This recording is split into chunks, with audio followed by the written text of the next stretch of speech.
جماهير النصر العالمي، خلوني أحكي لكم حكاية الموسم والتتويج بالدوري بصراحة ومصداقية. هذا الموسم لم يكن طريق النصر مفروشا بالورود.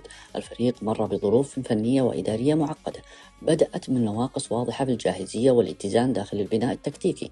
كان النصر يحتاج إلى لاعب محور لتغطية مساحات الوسط لتمنح الفريق الاستقرار في التحول من الدفاع للهجوم، لكن لم تنفذ طلبات المدرب نظرا لإيقاف الصلاحيات المالية وعدم قدرة الإدارة على توفير متطلبات الجهاز الفني في فترة الانتقالات الشتوية بالشكل الذي يليق بطموح بطولة طويلة. واكتفى الفريق بالتوقيع مع الشاب حيدر عبد الكريم كلاعب مواليد وعبد الله الحمدان فقط، ما اضطر المدرب لوضع لاعبين في غير خاناتهم في بعض فترات الموسم، بل حتى لمحاولة تقليل الفجوات ورفع القدرة على المنافسة. وهذا قرار فني بلا شك صعب، لكنه يعكس أن الفريق لم يتوقف عند حدود النقص، بل استمر بروح وقوة الطموح. بالمقابل كان أقرب المنافسين يعمل بخيارات أوسع عبر إيقاع الانتقالات لديهم. كان سريعا ومكثفا حتى وصلوا خلال الشتاء إلى 14 صفقة بين لاعبين أجانب ومحليين، وهذا يعني ضمنيا أن المدرب المقابل كان يبني تشكيلة بأدوات أكثر ويملك بدائل متنوعة في الملعب منذ اللحظة الأولى.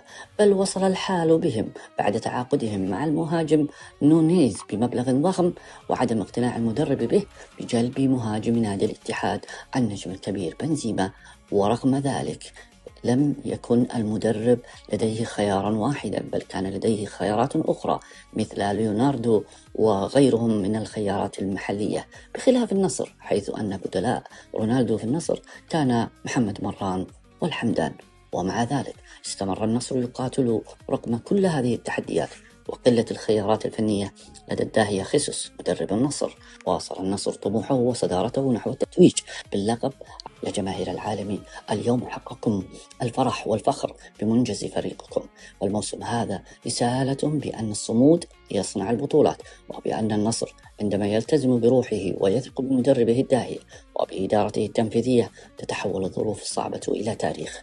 مبارك لكم الدوري، وعيشوا اللحظة التاريخية الفريدة في كرة القدم السعودية بتتويج فريقكم ببطولة الدوري بقيادة النجم الأعظم في كرة القدم كريستيانو رونالدو. وسيبقى هذا الموسم ذكرى خالدة لا تنسى.